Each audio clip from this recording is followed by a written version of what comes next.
What is the first line treatment for the localise prostate cancer? अगर prostate cancer किसी को है, localise prostate cancer है, तो आप फर्स्ट लाइन ट्रीटमेंट किसे कहेंगे इनमें से? कीमो, रेडिएशन या सर्जरी या hormonal therapy? First line treatment आपको बताना पड़ेगा। तो first line treatment in case of prostate cancer, question बहुत जानदार है।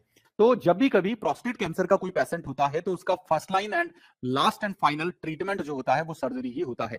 प्रोस्टेक्टोमी करना, यानी कि प्रोस्टेट को रिमूव करना ही हमारा फर्स्ट लाइन ट्रीटमेंट होगा, ना कीमो ना रेडिएशन। Do you understand? क्योंकि प्रोस्टेट को रिमूव करने से ही पॉसिबिलिटी जाकर के उसकी लाइफ कंटिन्यू हो सकती है। बिकॉज होता क्या है, जैसे कोई भी मेल पेशेंट है तो मेल पेशेंट के अंदर ही प्रोस्टेट होती है और प्रोस्टेट जस्ट यहां पर होती है।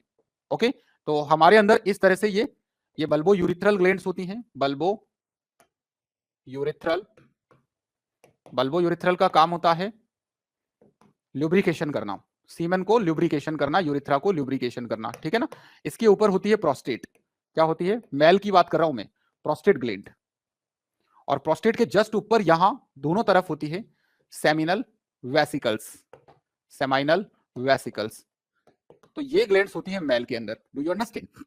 अब दोनों तरफ से, यहां से तो ये यूरेटर्स ओपन होती है यूरिथ्रा के अंदर, और यहां से दोनों तरफ से मेरे दोस्तों यहां पर ये रेटेटेस्टिस, ये वास डिफरेंस, ये वास डिफरेंस, एपिडिडाइमिस, और इस तरीके से यहां पर इजैकुलेटरी डक्ट दोनों तरफ खुलती है।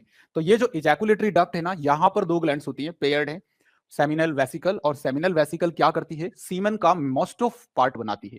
इसके बाद यहां पर दोनों तरफ प्रोस्टेट होती है और फिर नीचे बल्बो यूरिथ्रल होती है।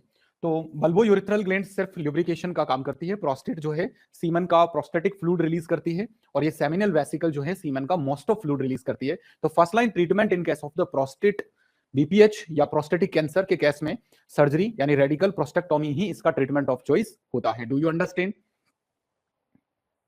नेक्स्ट आगे बढ़े।